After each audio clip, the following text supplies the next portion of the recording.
అన్ని రకాల చర్మ సమస్యలకు శాశ్వత పరిష్కారం ఈ శ్రీత 9281458181. 500 సంవత్సరాల నిరీక్షణ ఫలించి ఈ రోజున అయోధ్యలో రామ విగ్రహ ప్రతిష్టాపన జరుగుతున్నటువంటి నేపథ్యంలో పలువురు ప్రముఖులందరూ కూడా తమ ఆనంద హర్షాతిరేకాలను వ్యక్తం చేస్తున్నారు.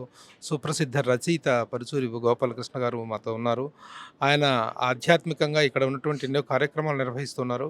మొదట కమ్యూనిస్ట్ ఆయన, కానీ ఆయన ఒక ఆధ్యాత్మికవాదిగా మారి ముఖ్యంగా ఈ సందర్భంలో ఆయన నిర్వహిస్తున్న కార్యక్రమాలు చాలా గొప్పగా ఉన్నాయి. వారి స్పందన తెలుసుకుందాం ఈ సందర్భంగా. ఇది రాములు వారు అంటే మనం సినిమాల్లో హీరో అంటే ఇలా ఉండాలని కొన్ని క్యారెక్టర్లు రాస్తామండి. హీరో అంటే 100కి 100 మార్కులు పడే క్యారెక్టర్ ఎవరిదంటే రాములు వారిది. ఆయన తృణప్రాయంగా రాజ్యాన్ని త్యాగం చేశాడండి. ఎవరు చేస్తారండి? సింహాసనాన్ని ఒక రూపాయి వదులుకోవాలంటేనే భయం. సింహాసనాన్ని వదులుకోమంటే ఎవరు ఒప్పుకుంటారు? అందుకని సింహాసనాన్ని ఒప్పుకున్నాడు. అంతేకాదు, మీరు అరణ్యవాసానికి వెళ్ళిపోవాలంటే 14 సంవత్సరాలు 12 సంవత్సరాలు ఏదో అలా నీ ఇష్టం ఎంతైనా సరే నేను కాండ అది చదువుతా అంటే ఒళ్ళు గగురు పొడుస్తుందండి ఆయన్ని. అసలు ఈయనేనా సింహాసనం మీద కూర్చోవలసిన? ఈయన ఏంటి చెట్ల కింద కూర్చోవటం ఏంటి, ఈ పూరిపాకలో ఉండటం ఏంటి, ఆ కందమూలాలు తినటం ఏంటి అని అంటే ఇట్ ఈస్ ఎ క్యారెక్టర్ అండి.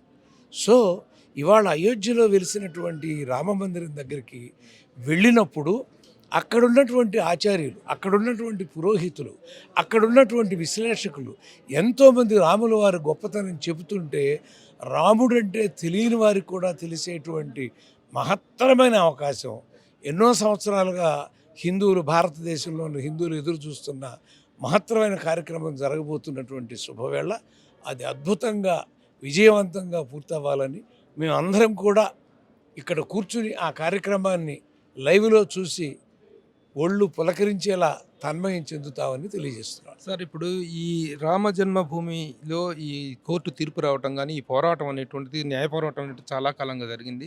ఈ న్యాయ పోరాటంలో జరిగినటువంటి వివిధ పరిణామాలు కూడా మీరు గమనించే ఉంటారు. ఎన్నో దశాబ్దాలుగా, ముఖ్యంగా బాబ్రీ మసీద్ మ్యాటర్ దగ్గర నుంచి కూడా ఈ రోజు వరకు జరిగిన పరిణామాలు మీరు చూసుంటారు. మీకు సాధ్యపడుతుంది, ఇది ఇది ఇది సాకారం అవుతుంది అనేటువంటి నమ్మకం, కాన్ఫిడెన్స్ మీకు ఏర్పడిందా? మీ మధ్యకాలంలో మీరు ఎలాంటి ఇది చేసుకొని ఈ రోజున ఉన్నటువంటి ఈ సిచ్యువేషన్కి చేరగలిగామనుకుంటున్నాను? అంటే నేను న్యాయం గెలుస్తుందని నమ్మేవాడిని అండి.